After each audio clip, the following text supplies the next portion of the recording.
The essence of the situation is this would not have happened without the sanctions. You could have had the war, and it would have gone pretty much as it has gone. But the Russian government in 2022 was in no position to force the exit of Western firms. It didn't want to, wouldn't have done that. It was in no position to force its oligarchs to choose between Russia and the West. It didn't wish to do that. These choices were imposed by the West, and their results were actually, in many respects, favorable to the long-term independent development of the Russian Federation's economy. I'm James Galbraith, and I teach at the University of Texas at Austin. Well, there were numerous stated goals, and the most important ones were to, so to speak, defund the war, to deprive Russia of export revenue, to prevent Russia from having access to critical technologies, to put pressure on the Russian regime, both through the civilian population and through this group of extremely wealthy people known as the oligarchs. So there were a range of things to degrade Russia's military capacity. The sanctions were imbued by the advocates of this policy with enormous supposed powers and a whole range of things. And you can go back and see the claims that were made in early 2022 and up into the first part of 2023 that the sanctions were, in effect, devastating the Russian economy or rendering it permanently irrelevant to the world. So this was an interesting problem that I thought I'd look into and see to what extent those claims had validity and to what extent they were backed up by evidence. If you take in particular the leading advocate of sanctions, which I would say was Professor Sonnenfeld at Yale and his team, they took the view that the sanctions were effectively destroying the Russian capacity to conduct the war. At the time I wrote this paper, which was in the early part of 2023, I was already fairly well persuaded that this was not working out as they expected. But the question was, were they wrong on the facts? Or was it something about the interpretation and the analysis that they brought to a body of facts? And that was the question that the paper really tries to address. Well, there was a reduction in the flow of Russian oil and gas, other materials, minerals in particular, to their Western markets. So then the question was, how does that affect, let's say, Russia's access to international purchasing power? And the answer to that was, it didn't, because although Russia sold a smaller volume of oil and gas, it sold it at a higher price. So its export revenues actually increased, didn't decrease. And secondly, the effect of the other sanctions restricting Russian imports meant that Russia was spending less on, for example, imported consumer goods than it had been. And so Russia's current account surplus went up. So if you believe that foreign funding was somehow essential to the Russian war effort, actually the sanctions increased Russia's access to foreign funds. Now, I in fact don't believe that this was material in all to the Russian war effort because, in fact, the Russian war effort was entirely constructed, almost entirely constructed from within Russia. So their access to dollars or euro was essentially immaterial. But that was the argument that was being made, and on its own merits, it failed on the grounds I've just stated. Other things which were substantially more material, let's say, access to components, access to imports of equipment, machinery, that kind of thing, and semiconductors in particular were thought to be essential to Russia's ability to provide material support for the war.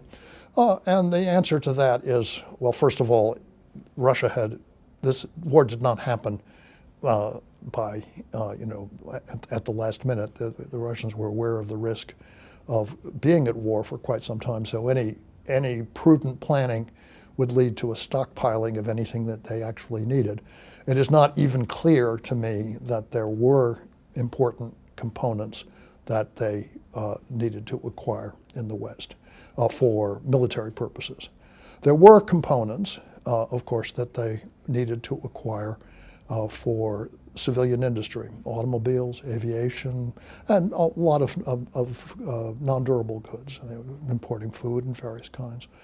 The reality of that is that the sanctions did interrupt Russian production of many things, cars, appliances.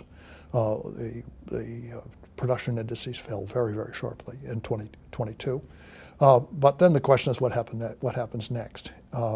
And the answer to that is capacity to produce these major products, for example, automobiles, didn't go away. The factories were there, the workers were there, the managers were there, the engineering was there. So what they needed to do was to replace some designs and some equipment, which they were able to do, in some cases with the assistance of the Chinese, as the Chinese are now major exporters of automobiles. So they converted lines that had previously been, let's say, Japanese or European to Russian lines, Moskvich, Lada, using Chinese designs, and they've restarted those production lines. I don't know that they are back yet to the volumes that they were previously producing, but they'll get there. It is clearly the industry has been transformed from one which was oriented toward the West to one which is no longer oriented toward the West. And that's really the effect that the sanctions have had on the Russian civilian economy. And that's true for both durables and non-durables, poultry and cheese and other grains and fruits and vegetables, all lots of things that Russia imported from Europe or from Turkey. They have, in the last 8 years, and especially the last year or so, basically reshored or onshored to the Russian Federation itself, and so they're taking advantage of the opportunities that sanctions gave them. If you go back to the period before the introduction of sanctions in 2014, and even up until 2022, the Russian economy was very heavily colonized by Western firms. That was true, again, automobiles, it was true in aircraft, it was true in everything from fast food restaurants, big box stores. Western firms were present all throughout the Russian economy. A great many of them, not all, but a great many of them either chose to exit Russia or were pressured to exit Russia after early 2022. So on what terms did they leave? Well, they were required, if they were leaving permanently, to sell their capital equipment, their factories and so forth, to, let's say, a Russian business, which would get a loan from the Russian banks or maybe have other sources of financing at a very favorable price for the Russians. So effectively, a lot of capital wealth, which was partly owned by the West, has been transferred to Russian ownership. And you now have an economy which is moving forward and has the advantage compared to Europe of relatively low resource costs, because Russia is a great producer of resources, oil and gas and fertilizer and foodstuffs and so forth. And so while the Europeans are paying maybe twice in Germany what they were paying for energy, the Russians are not. They're paying perhaps no more and perhaps less than they were paying before the war. So again, I characterize the effect of the sanctions, in fact, as being, in certain respects, a gift to the Russian economy. And this is, I think, quite different from what the authors of the sanctions expected. And the interesting thing here is that, that the assessment of the impact of the sanctions from the West and from the Russian side is not terribly different. Both sides see this as having a major impact initially on the Russian economy. The Russian Academy of Sciences issued a report in September of 23 that summarizes this as having a major crisis impact on all sectors of the Russian economy. But the difference is that rather than causing a collapse of the economy, the Russians see that what actually happened was an adjustment. And it's an adjustment that you might expect to happen when the conditions are favorable, and what you've got is essentially a market economy with capable businesses that are able to move into market space which has been created for them by the sanctions. And the essence of the situation is this would not have happened without the sanctions. You could have had the war, and it would have gone pretty much as it has gone. But the Russian government in 2022 was in no position to force the exit of Western firms. It didn't want to, wouldn't have done that. It was in no position to force its oligarchs to choose between Russia and the West. It didn't wish to do that. These choices were imposed by the West, and their results were actually, in many respects, favorable to the long-term independent development of the Russian Federation's economy. I don't think that there was an option here that was going to achieve the goals that were set out for sanctions. It is one thing to sanction an island economy like Cuba, which has been under sanctions for many decades and has suffered enormously from the sanctions, or an economy which is essentially a pure resource economy like Venezuela. Again, very difficult for an economy in that position to meet all of its requirements under extensive sanctions from the United States and secondary sanctions and all of that. This is not Russia. Russia is not in this position. Russia has 1/6 of the land mass of the world. It has maybe 20 or 30% of the world's resources. It has 145 million people. It has extreme competence in science and technology and engineering. It has,